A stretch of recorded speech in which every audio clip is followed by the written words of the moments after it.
Habang nakatingala sa dalawang naglalakihang figure sa ibabaw ng mga baging, nilabasan ng malamig na pawis si Instructor Lu Chenrang.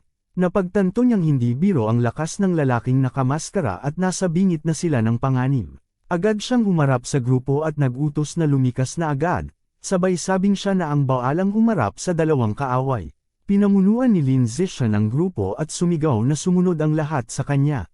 Mabilis na nagtakbuhan ang buong koponan sa desperadong pagtatangkang makatakas sa bitag. Gayunpaman, ang lalaking may pulang maskarang may sungay ay nang-uuyam lang na nakatingin sa kanilang pagtakas. Sa isang kumpas lang ng kanyang daliri, naglabasan ng dambuhalang kulay ube at matinik na baging mula sa paligid. Mabilis na hinabol ng matatalas na baging ang mga tumatakbong estudyante hanggang sa mock corner sila sa lahat ng panig. Bago pa man makakilos si Shang Guanyuing, nahuli na siya ng makapal na baging at itinaas ng patiwarik. Napasigaw siya sa takot habang mahigpit na nakapulupot ang mga tinak sa kanya. Maya-maya lang, pati sina Maiwei at Lu Yongjian ay nahuli na rin. Pareho silang nagsisigaw at nagmakaawa sa instructor na iligtas sila habang hinihila sila paitaas sa ere. Nakatayo si Instructor Lu Chenrang sa gitna ng mga naglalakihang baging na bumihag sa kanyang mga estudyante. Alam niyang wala silang pag-asa kung mananatili lang sila sa depensa. Naisip niyang ang tanging paraan para mapalaya ang lahat ay ang ubusin ang kalabang kumokontrol sa bitag. Dito na nagbago ang anyo ng instructor, naging isang dambuhala at maskuladong halimaw na tigre. Gamit ang kanyang pambihirang lakas, tumalon ng mataas si Instructor Lu Chenrang at mabilis na inakyat ang mga matinik na baging para direktang atakihin ang lalaking nakamaskara. Pero sa kabila ng matinding pagsugod na ito, nakakalokong ngumiti lang ang lalaki. Itinaas lang nito ang kanyang kamay para madaling harangin ang atake, sabay hirit na hindi uubra ang lakas ng instructor dahil nasa sarili niyang balwarte sila. Si Instructor Lu Chenrang, na nasa anyong tigre, ay matinding nakipagbakbakan sa makapal na kumpol ng mga baging. Nagsisimula na siyang menas dahil hirap siyang sirain ang dambuhalang bitag. Determinado na malampasan ang balakid na ito, tuluyan na niyang pinagana ang kanyang beast genes, kaya naman binalot ang kanyang buong katawan ng nagbabagang apoy na lalong nagpalakas sa kanya ng husto. Dahil sa bagong lakas na ito, marahas na winasak ng instructor ang harang at pinagpira-piraso ang makakapal na baging habang bumubulusok siya pababa para atakihin ang nakamaskarang kaaway. Samantala, gulat na nakatingala si Shen Qinghan habang pinapanood sina Luo Yongjian at ang iba pa nilang kakampi na nilalamon na ng mga tinik. Agad siyang sumigaw sa lahat na umurong na agad. Para protektahan ang kanilang pagtakas, tumalon sa ere si Lin Zishan at nagpakawala ng isang napakalakas na suntok na nagpira-piraso sa mga dumarating na baging. Sa gitna ng kaguluhan, mahigpit na nagapos si Maiwei ng matatalas na tinak. Desperado siyang humingi ng saklolo kay Lin Zishan para iligtas siya. Nang marinig ang kanyang pagsamo, agad na sumigaw si Lai Muyo na tutulungan niya ito. Buong puwersa niyang hinampas ang mga baging gamit ang isang mabigat na kahoy na pamalo. Gayunpaman, nagsimulang pagpawisan sa inis si Lai Muyo nang mapagtantong napakatigas ng mga tinik at hindi man lang ito nabali kahit gamitan pa niya ng buong lakas. Biglang mabilis na dumaan sa harap niya si Lin Zishan at parang wala lang na hinati-hati ang matitigas na baging sa isang mabilis na kumpas lang ng kanyang kamay. Sa bilis ng kanyang pagkilos, mabilis na lumibot si Lin Zishan sa buong paligid, na nag-iiwan pa ng mga anino habang mabilis na pinuputol ang makakapal na gapos. Nagawa niyang palayain sina Maiwei, Lu Yongjian, Gao Mo, at ang iba pang mga kasamahan, habang malakas na inuulit ang utos ni Shen Qinghan na mabilis na umurong at lumikas ang lahat. Noong masiguro na ang kanilang pagtakas, biglang nabigla si Lin Zishan nang may pumasok na kakaibang kumikinang at kulay rosas na hamog sa kanyang ilong. Na-curious siya sa kakaibang amoy ng bulaklak mula sa hamog, kaya kumari pa siya ng takbo papasok sa kagubatan, sinusundan ng usok para hanapin ang misteryosong pinagmulan nito. Habang tumatakbo si Lin Zishan sa gitna ng mahiwagang kulay rosas na hamog, nagbabala ang kanyang system na nalalanghap na niya ang isang lason mula sa bulaklak na nakakapagpa-comatose. Pero dahil sa kanyang likas na resistensya sa lason, agad itong nawawala ng bisa nang walang kahirap-hirap. Sinundan niya ang amoy at natuklasan ng ilang mga estudyanteng walang malay na nakahandusay sa lupa, at may napansin siyang isang misteryosong figure na nakatayo sa di kalayuan. Napagtanto niyang ito ang branch leader ng Plant God Cult. Nagulat ang misteryosong babae na tila hindi tinatabla ng lason si Lin Zishan at nagawa pa siyang mahanap nito. Sinabi niya na naiintindihan na niya kung bakit handang makipagsapalaran ang matataas na opisyal sa ganito kalaking ambush para lang mahuli ang isang taong may pambihirang lakas na gaya niya. Nang hindi na nag-aksaya pa ng oras sa pakikipag-usap, mabilis na sumugod pa sulong si Lin Zishan ng may matinding bilis. Hindi inaasahan ng babaeng nakamaskara ang biglaang pagsugod ni Lin Zishan. Bago pa man siya makagawa ng paraan, isang mapanirang suntok na ang tumama ng diretsyo sa kanyang mukha. Habang nakatayo sa tapat ng tinalong kalaban, hinigop ni Lin Zishan ang kanyang life essence. Kinumpirma ng kanyang system na matagumpay niyang nalimon ang malaking bahagi ng life source mula sa kapwa Shadow Knight Cat at Ghost Giant Shark. Biglang lumitaw ang mga mutong anyo nito sa kanyang likuran habang mabilis na tumataas ang progress ng kanyang codex. Samantala, sa pangunahing labanan, nagpa siya si Instructor Lu Chenrang na itodo ang lahat ng kanyang lakas lagpas sa kanyang limitasyon para talunin ang makapangyarihang kalaban. Sa isang nagngangalit na atungal, sa pilitan niyang pinagana ang kanyang four-armed demon ape at saber-tooth tiger genes. Binalot ang kanyang buong katawan ng isang sumasabog at nagbabagang aura. Buong lakas siyang sumugod sa lalaking may pulang maskara, na dali-dali namang naglabas ng isang defensive barrier. Tinawag siyang baliw ng kalaban dahil sa pagsasakripisyo ng kanyang katinuan para lang magamit ng labis ang kanyang beast genes. Ngunit walang nakapigil kay Instructor Lu, winasak niya ang barrier at nagpakawala ng isang malupit at dagwang suntok diretsyo sa dibdib ng lalaki, dahilan para tumalsik ito ng napakalakas sa ere. Matapos sumalpok ng matindi sa isang pader na bato, dagwang napasandal sa lupa ang lalaking may pulang maskara. Hawak-hawak ang kanyang sugatang dibdib. Napagtanto niyang muntik na siyang mamatay. Nakaligtas lang siya dahil nagawa niyang isanib ang kanyang katawan sa Resilient Life and Death Toji noon. Dahil sa galit sa tinamong pinsala, gumawa ng matinding hakbang ang lalaki. Habang malakas ang agos ng dugo sa kanyang mukha, kinuha niya ang isang mahiwagang madilim na pulang buto at isinubo ito. Lumuhod siya sa nawasak na lupa at galit na nag-utos na mamatay na ang kanyang kaaway, habang bumabalot sa kanya ang isang madilim na enerhiya. Kasunod ng kanyang utos, isang dambuhalang alon ng mga ube at matinik na baging ang biglang sumabog mula sa ilalim ng lupa. Mabilis itong sumugod kay Instructor Lu Chenrang. Dahil sa tindi at bilis ng atake, hindi na nakaiwas ang anyong tigre ni Instructor Lu, malupit na natusok ang kanyang katawan ng maraming makakapal na tinik. Bumulwak ang napakaraming dugo habang nakatusok siya sa ere. Samantala, malayo sa gitna ng bakbakan, pansamantalang nakahinga ng maluwag si Lin Zishan kasama nina Shen Qinghan, Mi Wei, Lai Muyu, at ang iba pang mga estudyante. Napansin niyang may dalang mga antidote ang mga military students, kaya naman mabilis na nakarecover ang grupo mula sa nakakakomatose na lason ng bulaklak at handa na silang lumikas agad. Pero biglang tumunog ang matinding babala ng kanyang danger perception. Nilabasan ng malamig na pawi si Lin Zishan at bakas ang gulat at takot sa kanyang mukha. Naramdaman niya ang nakapangangilabot na aura ng isang high-level tier 6 na kaaway na mabilis na papalapit sa kinaroroonan nila.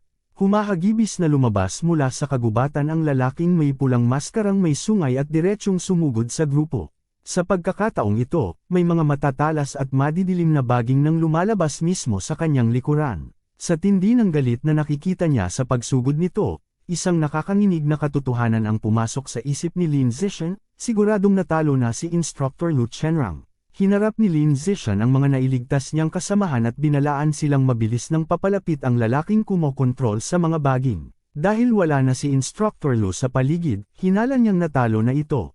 Ipinaliwanag niya sa grupo na siya talaga ang target ng nakamaskarang lalaki, kaya plano niyang magsilbing pain para maibaling ang atensyon nito at mabigyan sila ng pagkakataong makatakas. Mahigpit niya silang inutusan na huwag lilingon o mag-alala sa kanya, binigyang diin niya na magiging pabigat lang sila kung mananatili pa roon. Biglang humarurot si Lin Zishan mag-isa sa masukal na kagubatan ng mga baging, habang napahabol naman ng sigaw si Shen Qinghan, nagmamakaawa na bumalik siya ng ligtas. Sumagot si Lin Zishan bilang pag-ayon habang mabilis siyang lumalayo sa grupo.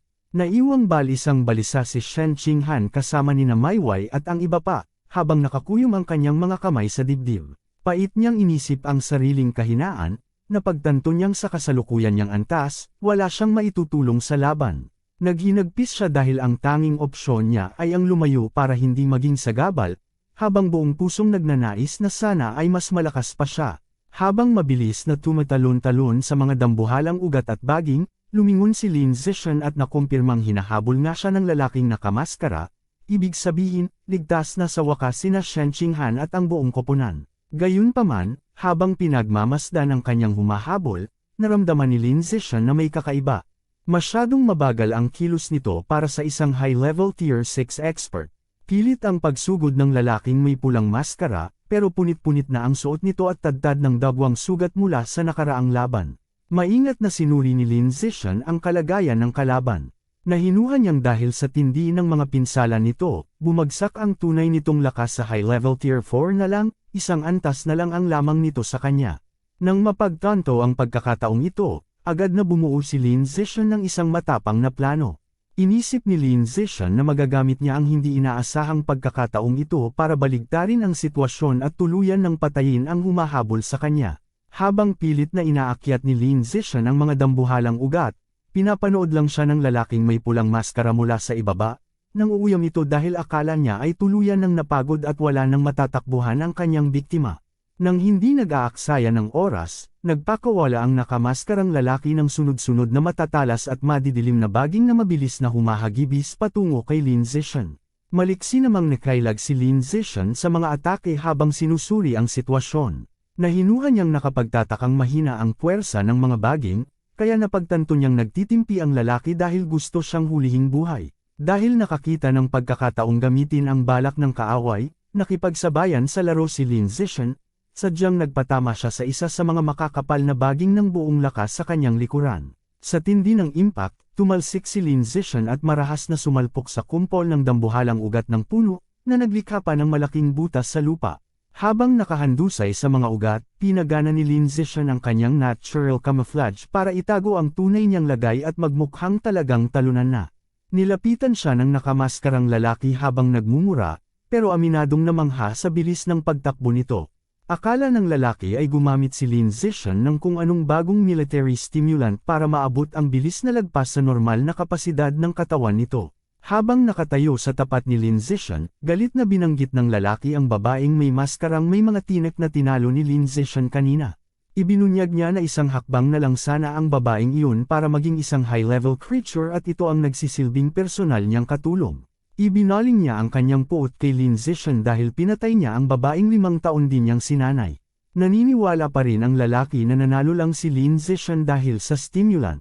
Habang umaarte namang dagwang biktima at nakapikit ang mga mata, tahimik na pinagtagpi-tagpi ni Lin Zishan ang mga impormasyon. Napagtanto niyang ang tinutukoy ng lalaki ay ang Peak Ordinary Tier 9 branch leader ng kulto. Pagkatapos ay nabaling ang isip ng nakamaskarang lalaki kay Shen Qinghan. Sinabi niya na napakasarap at napakaganda ng babaeng asul ang buhok na kasama ni Lin Zishan, higit pa sa mga artista sa pelikula. May masamang ngiting idineklara ng lalaki ang balak niyang hulihin ang babae at piliting maging bago niyang katulong kapag gumaling na ang kanyang mga sugat. May mapang uyam ng ngisi sa labi, iniabot ng nakamaskarang lalaki ang kanyang malaking kamay para sunggaban si Lin Zishan, sabay sabing ibabalik muna niya ito para tapusin ang kanyang misyon. Pero dahil kampante at walang kamalay-malay ang malakas na kaaway sa abot kamay na distansya, lihim nang naghahanda si Lin Zishan. Alam niyang ito na ang perpektong sandali para sa kanyang ganti. Eksakto sa pag-abot ng kamay ng lalaki, biglang dumilat si Lin Zishan. Sinamantala ang pagkakataon, mabilis na kumilos si Lin Zishan at nagpakawala ng isang malupit at mapanirang suntok, diretso sa bitlog ng lalaking nakamaskara. Nanlilisik at namumula ang mga mata ng lalaki sa tindi ng hapdi sa loob ng kanyang maskara. Napasigaw siya sa sobrang kirot dahil sa hindi inaasahang atake sa ibaba. Habang paurong na pasuray-suray ang sugatang kontrabida, na may halong sindik ng mapagtantong nagkunwari lang pala si Lin Zishan na talo, kalmado namang tumayo ang binata na tila walang katinag-tinag. Nang hindi nag-aaksaya ng sandali, muling sumugod si Lin Zishan at itinigas ang kanyang kamao para sa isa pang malakas na birada. Sa taranta ng nakamaskarang lalaki, pilit niyang itinaas ang kanyang mga braso para protektahan ang sarili. Subalit, mabilis na binago ni Lin Zishan ang kanyang atake at nagpakawala ng isang malupit na sipa paitaas. Muling tumama ng sapol sa bitlog ng lalaki, dahilan para mapahiyaw ito sa tindi ng sakit habang tumatalsak ang dugo. Tuluyan ng nagulantang ang lalaki. Hindi niya lubos maisip kung paano nagagawa ni Lin Zishan na magpakawala ng ganoon katinding lakas. Ang tanging hinala niya ay baka aktibo pa rin ang epekto ng inaakala niyang military stimulant sa katawan nito. Samantala, sinamantala ni Lin Zixuan ang panghihina ng kanyang kalaban at pinaulanan ito ng mabilis at walang tigil na mga suntok mula kaliwat kanan, sinasabayan pa ng hooks at uppercut. Sinubukan ng lalaking nakamaskara na tiisin ang bagsik ng mga kamao, umaasang kung makakayanan lang niya ang bagsong ito ng mga atake, mapapagod din at hihina si Lin Zixuan kalaunan. Ngunit lalong naging matindi ang kanyang sindak nang mapagtantong hindi man lang nababawasan ang lakas ni Lin Zixuan. Sa katunayan, ang puwersa ng kanyang chi at dugo ay lalo pang tumitindi sa bawat binitiwang dagok. Habang malakas na bumubulwak ang dugo sa kanyang bibig, sumigaw ang lalaki sa kawalan ng paniniwala. Gusto niyang malaman kung paano nagagawa ng isang hamak na 20 anyos, na nasa ordinary biological level lang, na makipagsabayan sa lakas ng isang high-level Tier 4 expert. Hindi pinansin ni Lin Zixuan ang mga desperadong tanong ng kanyang kaaway at sa halip ay nagpakawala ng isang mapanirang suntok diretso sa mukha nito. Dahil sa tindi ng bugbog at nasa bingit na ng kamatayan, desperadong sumigaw ang kontrabida para humingi ng saklolo sa Ninth Elder. Nang makitang nasa dulo na ng kanyang hangganan ang kalaban, tinipon ni Lin Zixuan ang lahat ng kanyang enerhiya sa kanyang kamao para sa huling birada. Sa isang napakalakas na pagsabog ng puwersa, pinakawalan ni Lin Zixuan ang kargadong suntok na nagpatalsak sa nakamaskarang lalaki ng walang kalaban-laban sa ere. Marahas na bumagsak ang kontrabida sa matigas na lupa. Sa tindi ng impact, tuluyang nadurog at nagpira-piraso ang kanyang maskarang may pulang sungay. Handusay at walang laban ang lalaki, habang puno ng pasa at dugo ang kanyang mukha. Tumayo si Lin Zixuan sa tapat ng tinalong kalaban at nang hindi pa nakontento, walang awang pinaulanan ng sunod-sunod na malulupit na suntok ang mukha nito. Pulsigidong yupian ang mukha at tapusin na siya para isunod sa kabilang buhay at makasama ng kanyang tauhang napatay niya kanina. Pagkatapos nito, may lumabas na system notification na nagtatanong kung gusto niyang lamunin ang essence ng kaaway. Hingal na hingal at tinitingnan ng kanyang mga sugatan at dagwang kamao, nakahinga ng maluwag ang pagod na si Lin Zixuan. Mabuti na lang at natapos na rin ang madugong laban at patay na ang kanyang kaaway. Pinagana niya ang devouring function ng system at iniabot ang kamay sa bangkay para higupin ang kumikinang na asul na life essence na lumalabas dito. Kinumpirma ng system na nakakuha siya ng 2 bagong codex, na nagbigay sa kanya ng kakayahang kontrolin ang mga halaman gamit ang kanyang isip at lalo pang nagpalakas sa kanyang mental strength. Habang nakatingin sa malamig na bangkay, napagtanto ni Lin Zixuan na ang lakas ng kanyang kalaban ay nakatuon lang pala sa mental na enerhiya. Naisip niyang isa lang itong mage na may mahinang pangangatawan. Ito ang dahilan kung bakit naisahan niya ito sa kabila ng pagiging mas mataas ng antas nito sa kanya. Biglang bumasag sa katahimikan ang tunog ng dahan-daang pagpalakpak. Gulat na napalingon si Lin Zixuan nang may isang hindi pamilyar na boses ang pumuli sa kanyang pambihirang tagumpay, ang matalo ang isang high-level Tier 6 expert gayong nasa ordinary Tier 9 level lang siya. Tumangala si Lin Zixuan at nakita ang isang lalaking nakamaskara ng Plague Doctor na nakatayo sa ibabaw ng isang makapal na baging. Sinabi ng misteryosong pigra na sulit ang lahat ng kanilang detalyadong plano para lang mahanap ang isang henyong tulad niya. Kinakabahang napaisip si Lin Zixuan kung ito na nga ba ang misteryosong Ninth Elder na desperadong tinatawag ng kanyang kalaban kanina. Mula sa gitna ng nagaganap na digmaan, hindi na itago ng banal na sugo ang kanyang pagkamangha ng matuklasan niyang may isang tulad ni Lin Zixuan na nagtataglay ng ganoon kapambihirang galing dito sa mundo. Habang nagsasalita, casual lang siyang kumumpas, at bigla na lang nagpumiglas mula sa lupa ang isang dambuhalang kumpol ng madidilim at matitinik na baging na agad pumulupot ng mahigpit kay Lin Zixuan. Dahil sa pagkakatrap, naramdaman ni Lin Zixuan ang matinding takot at ang katotohanang hindi siya basta-basta makakawala. Batid niyang ang kanyang kaharap ay isang tunay na rare-level expert. Subalit, sa isang iglap, bigla siyang nakalaya ng may mga nagliliwanag at matatalas na patalim ng enerhiya ang dumaan sa kanyang tabi, na malinis na pumutol sa makakapal na baging. Hindi makapaniwala si Lin Zixuan sa biglaang pagsaklolo sa kanya. Ang may gawa ng pag-ataking iyon ay walang iba kundi ang malinamnam na mamasang na si Mo Dongji, na marahang lumulutang sa ere habang pinalilibutan ng isang malakas na buhawi ng mga yelong bala. Nabigla ang mayabang na maskaradong lalaki sa kanyang presensya. Kalmado lang si Mo Dongji habang ipinapaliwanag sa Plague Doctor na inaasahan na niyang tatargetin ng Divine God Cult si Lin Zixuan matapos ang ipinamalas nitong galing. Kaya naman, lihim siyang nagmatsyag at naghintay sa dilim para sa kanilang pagkilos. Bahagya lang natawa ang maskaradong lalaki, na tila naaliw pa sa ginawang patibong. Ngunit puno pa rin siya ng kumpiyansa at mayabang na sinabing kaya niya itong talunin ng mag-isa. Dahil sa labis na kay-abangan nito, matalim na sumagot si Mo Dongji na hindi na siya ang mahinang kalaban na nakilala nito noon. Nang walang babala, buong lakas niyang pinalipad ang dambuhalang buhawi ng mga nagliliwanag na pamatay tira direkta sa lalaki. Agad namang tumugon ang Plague Doctor gamit ang kanyang madilim na kapangyarihan, isang dambuhala at nangingisay na alon ng makakapal na baging ang sumabog mula sa lupa para salubungin ang dambuhalang yelo ni Mo Dongji. Dahil sa tindi ng bakbakan, mabilis na tumalikod si Lin Zishan at kumaripas ng takbo palayo sa gumuguho ng battlefield. Alam niyang kailangan niyang makalayo agad para hindi siya madamay sa mapanirang enkwentro ng dalawang makapangyarihang rare-level expert. Habang nagmamadaling tumatakbo si Lin Zishan sa masukal na kagubatan para matakasan ang kaguluhan, bigla siyang may naramdamang kakaiba sa malapit.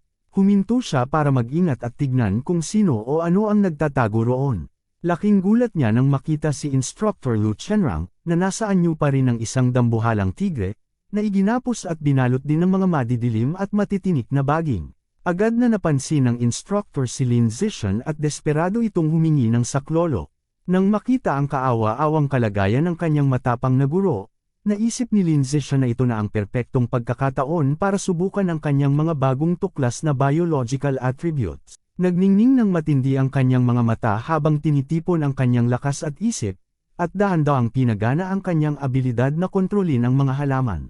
Laking gulat ng natrap na instructor nang ang mga makakapal na baging na nakagapos sa kanya ay kusa at biglang lumuwag hanggang sa tuluyang bumalik ang mga ito sa ilalim ng lupa. Hindi makapaniwala ang guro at napaisip kung paano nagawang kumalas ng mahiwagang bitag sa sarili nito.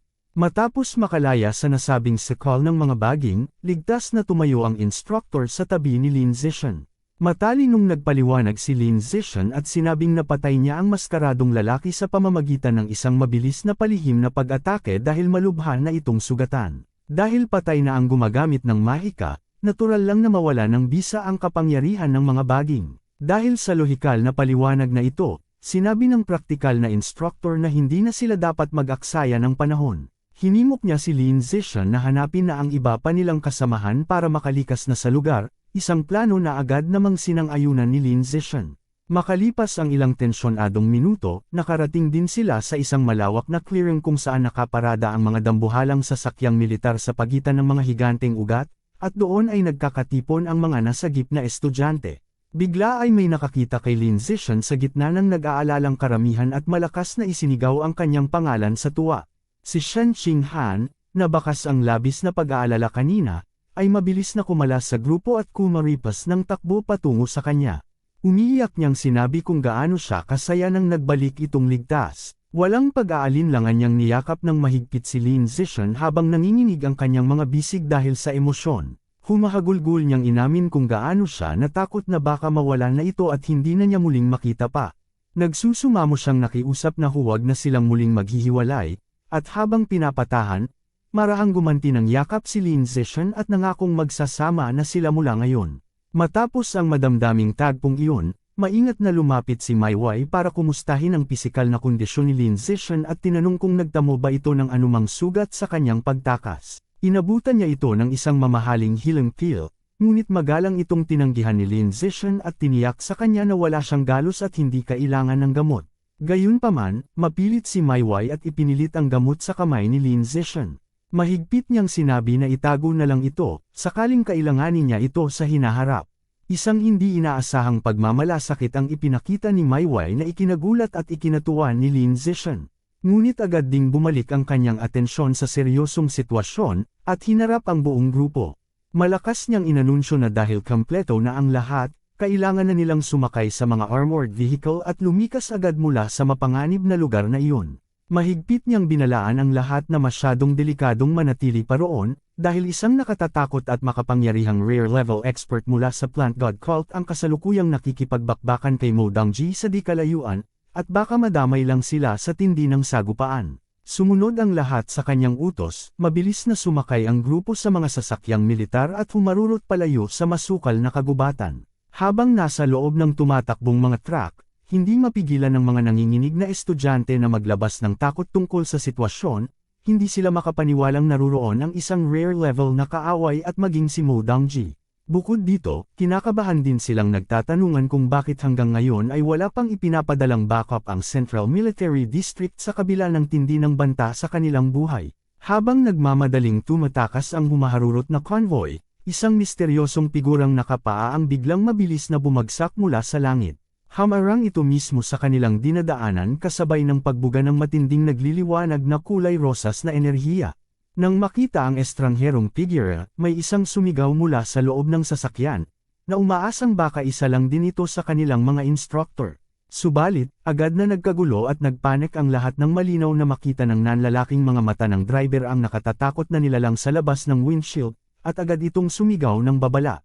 Buong kumpiyansang nakatayo sa gitna ng daan, at walang kahirap-hirap na humaharang sa kanilang pagtakas, ang maalamat na malanding nine-tailed demon fox. Sa loob ng mabilis na tumatakbong sasakyang militar, hinigpitan ni Instructor Lu Tianrang ang kapit sa manibela at binalaan ang mga estudyante na kumapit ng mahigpit.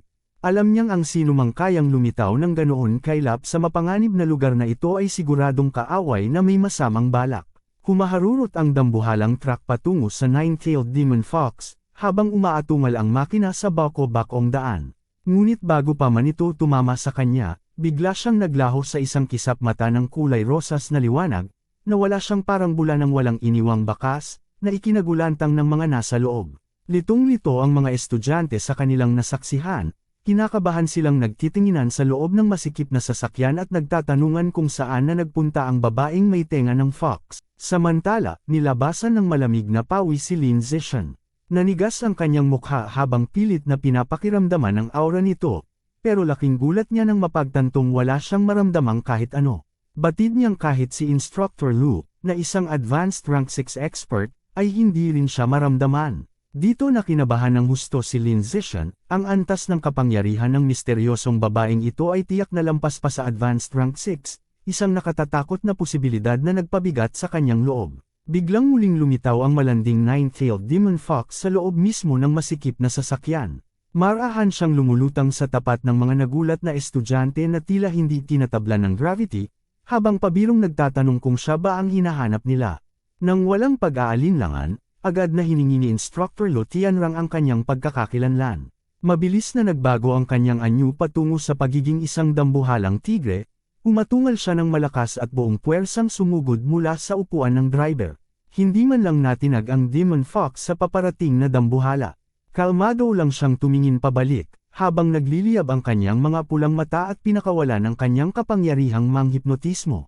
Agad na naging pula rin ang mga mata ni Instructor Lu, at biglang naputol ang kanyang pag-atake. Agad siyang napasailalim sa kontrol nito, at nanigas ang kanyang malakas na katawan sa kinatatayuan niya. Ngayon ay komportable nang nakaupo ang nine-tailed demon fox sa gitna ng mga takot na estudyante, na tila ba siya ang may-ari ng lugar. Kalmado niyang iniutos sa lahat na bumaba ng sasakyan. Walang magawang nanood si Lu Yongjian habang ang nahipnotismong si Instructor Lu ay tahimik na sumunod at lumabas sa pinto ng walang anumang paglaban. Habang nakaupo ng elegante at puno ng kumpiyansa, idineklara ng nine-tailed demon fox na wala siyang interes sa kahit kanino maliban kay Lin Zishan, at inutusan ang iba pang estudyante na lumikas na agad. Nang mapagtanto ng mga estudyante na maging ang kanilang makapangyarihang guro ay madaling napatumba sa loob lang ng ilang segundo, nagkasundo silang kailangang makatakas muna at saka na lang mag-isip ng plano. Bagaman may ilang nag-aalangan dahil ayaw nilang iwan si Lin Zishan, hamarang si Lin para protektahan sila. Mariin niyang hiningi sa kanyang mga kasamahan na umatras na at bumaba ng sasakyan, dahil alam niyang siya lang naman ang talagang pakay ng kaaway. Pinanood niya sa windshield habang ligtas na bumababa si Xiao Yuanzhong, na humabol pa ng paalala sa kanyang kasamahan na mag-ingat. Subalit, umiyak na hinawakan ni Shen Qinghan ang braso ni Lin Zishan at tumangging umalis sa tabi nito. Idineklara niyang hindi niya hahayaang harapin ni Lin Zishan ang panganib ng mag-isa. Nanginginig ang kanyang boses sa determinasyon habang matigas na tumatangging gumalaw. Bilang tugon, malumanay siyang hinimok ni Lin Zishan na bumaba na at maunang umalis, habang pilit itong pinapakalma sa gitna ng panganib. Dahil nairita sa dramang nasasaksihan, itinaas ng nine-tailed demon fox ang kanyang kamay at nagpakawala ng bagso ng kulay rosas na enerhiya na biglang binuhat si Shen Qinghan paitaas, na ikinagulat ni Lin Zishan. Sa isang bigla at marahas na kumpas, Itinapon ng Fox si Shen Qinghan palabas ng sasakyan, dahilan para tumagos ito sa salamin ng bintana habang desperadong isinisigaw ni Lin Zishan ang kanyang pangalan. Agad na sumilip si Lin Zishan sa nabasag na bintana at nakitang tinutulungan ni Mei Wei at Xiang Huanyuing si Shen Qinghan na makatayo sa gitna ng kagubatan. Nang makitang ligtas itong nakatayo kasama ang kanyang mga kaibigan, nakahinga rin ng maluwag si Lin Zishan, napansin niyang ayos naman ito at napunit lang ang damit dahil sa biglaang pagkatilapon. Ngayong wala na sa panganib si Shen Qinghan, dahan-daang lumapit ang Nine-Tailed Demon Fox kay Lin Zishan at sinabing oras na para mag-usap sila, habang tinatawag siyang maliit na alipin sa mapang-asar na tono. Ipinaliwanag niya na ang malakas na katawan at kagwapuhan ni Lin ay perpekto para sa kanyang mga pangangailangan. Ayon sa kanya, ang life energy ng isang ganito kalakas na katawan ay tiyak na masarap at mahalaga, at iyon ang dahilan kung bakit karapat-dapat siyang maging personal na alipin nito, isang taong itatabi niya para patuloy na mapagkunan ng dagta at enerhiya. Sa gitna ng kuryosidad at pag-iingat, nagtanong si Lin Zishan kung isa ba siyang genetic fusion user, isang exotic beast, o baka naman isang nilalang na hindi tao. Mahinahon itong nilinaw na wala siya sa mga nabanggit. Sa halip, ipinaliwanag niyang nagmula siya sa Origin Land at siya ay kalahating tagalupa. Ang kanyang ina ay isang nilalang mula sa Origin Land, habang ang kanyang ama naman ay isang tagalupa na labis niyang kinamumuhian dahil sa paglinlang nito sa kanyang ina, isang lalaking hindi man lang niya nakilala. Habang hawak ang isang collar na nagliliyab sa kulay rosas na enerhiya, malamig niyang sinabi na para sa kanya, ang mga lalaki ay narito lamang para pagsilbihan siya. Ipinakita niya ang collar kay Lin Zishan at tinanong kung handa ba itong isuot ito para maging personal niyang alipin, sabay giit na naging tapat naman siya sa kanyang mga intensyon. Kalmado namang nagtanong si Lin Zishan kung ano ang mangyayari kung sakaling tumanggi siya. Simple lang ang naging sagot ng malanding babae, wala siyang dahilan para tumanggi, at lalong wala siyang karapatang gawin iyon. Sa halip na magbigay ng direktang sagot, sinabi ni Lin Zishan na kailangan muna niyang pag-isipan ang alok. Ngunit sa loob-loob niya, nagpapalipas lang siya ng oras sa pag-asang darating ang militar o si President An para iligtas siya. Sinubukan pa siyang akitin ng babae, ipinagmalaki nito ang kanyang ganda at perpektong hubog ng katawan, at binanggit na napakaraming nilalang sa Origin Land ang nagkakandara pa sa kanya. Muli siyang nagtanong kung sigurado ba si Lin Zishan na ayaw nitong maging alipin, pero nanindigan si Lin Zishan na kailangan pa niya ng oras para makapag-isip. Dito na tuluyang naubos ang pasensya ng Demon Fox. Bakas ang banta sa kanyang malamig na mukha, tinanong niya kung ang dahilan ba ng pagtanggi ni Lin Zishan ay ang batang babae na naghihintay sa labas. Bago pa man makapagsalita si Lin Zishan, sa isang iglap ay nasa labas na ang babae, mabilis pa sa kisap mata. Hinublot niya sa mukha ang takot na si Shen Qinghan at malamig na idineklarang papatayin na lang niya ito. Huwag kalimutan i-click ang subscribe button at i-on ang notification bell para hindi ninyo ma-miss ang mga updates. Babalik ako bukas para sa isa pang exciting na episode. Hanggang sa muli, ingat kayo at tandaan, ang kaban ng bayan ay kailangan bantayan o ang kinabukasan natin ay pupulutin sa kangkungan.